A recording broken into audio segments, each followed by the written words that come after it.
பிரியமானவர்களே, இயேசு கிறிஸ்துவின் நாமத்தில் உங்களுக்கு என் அன்பின் வாழ்த்துக்கள். எருசலேமில் இது ஒரு முக்கியமான இடம். பின்னால் ஒரு போர்டு இருக்குல்ல, தி கார்டன் டோம், அதாவது இயேசு கிறிஸ்து அடக்கம் பண்ணப்பட்டு உயிர்த்தெழுந்த இடம், அந்த கல்லறை இருக்கிற இடம் இதுக்குள்ளதான் இருக்கிறது. இந்த பகுதியில தான் கொல்கதா மலையும் இருக்கிறது, பக்கத்துல தோட்டத்து கல்லறை இருக்கிறது. அந்த வாசல்ல நின்று கொண்டு உங்களோடு நான் பேசுகிறேன். சரி, ஆண்டவர் இன்றைக்கு என்ன வார்த்தை வைத்திருக்கிறார் என்று நீங்கள் நினைக்கலாம். 121 சங்கீதம் 5வது வசனம், கர்த்தர் உன்னை காக்கிறவர், கர்த்தர் உன் வலது பக்கத்திலே உனக்கு நிழலாய் இருக்கிறார். நிழலையும் உங்களையும் பிரிக்க முடியுமா? நீங்க எங்க போனாலும் நிழல் வந்துகிட்டே இருக்கும், பார்த்துருக்கீங்கல்ல? நிழலை தூரப்போ, என்னை விட்டு விலகி போன்னு சொல்ல முடியுமா? முடியாதுல்ல. அதே மாதிரி தான் ஆண்டவரும் நம்ம கூடவே இருப்பார். ஆண்டவரை நம்மை பிரிக்கவே முடியாது. அதனால தான் இயேசுவோட நடக்க பழகுங்கள் என்று சொல்வதற்கு முக்கியமான காரணம். அவர் சொல்லுவார், உன்னை விட்டு நான் விலக மாட்டேன், உன்னை கைவிட மாட்டேன்னு சொல்லி. எதுக்கு என் கூடவே வர்றாரு ஆண்டவர் சொன்னா, உங்களை காத்து கொள்ளுவதற்காக. கர்த்தர் உங்களை காக்கிறவர் என்று வசனம் சொல்லுதில்லை. ஏன்னா நமக்கு நிறைய ஆபத்து இருக்கிறது. ஒரு பொல்லாத உலகத்திலே வாழுகிறோம்.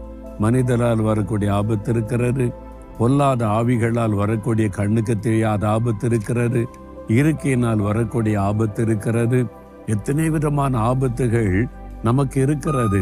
அப்ப ஆபத்து நிறைந்த உலகத்தில் இருக்கிறதுனால ஆண்டவர் என் பிள்ளைகளை நான் பாதுகாக்கணும், அதனால உன் கூடவே இருந்து உன்னை பாதுகாப்பேன்னு வாக்கு கொடுக்கிறார். அதனால தான் நிழலை போல கூட இருக்கிறாராம்.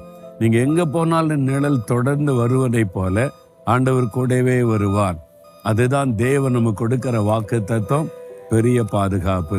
கர்த்தர் நம்மை பாதுகாக்கும் போது யாருமே நம்மை சேதப்படுத்த முடியாது, நம்முடைய வாழ்க்கையில பாதிப்பை உண்டாக்கவே முடியாது. ஏன்னு சொன்னா, அவர் வானத்தை பூமி உண்டாக்கின சர்வ வல்லமை உள்ள தேவன். முழு உலகத்தையுமே அவர் பாதுகாத்து நடத்தி கொண்டிருக்கிற ஒரு தேவன்.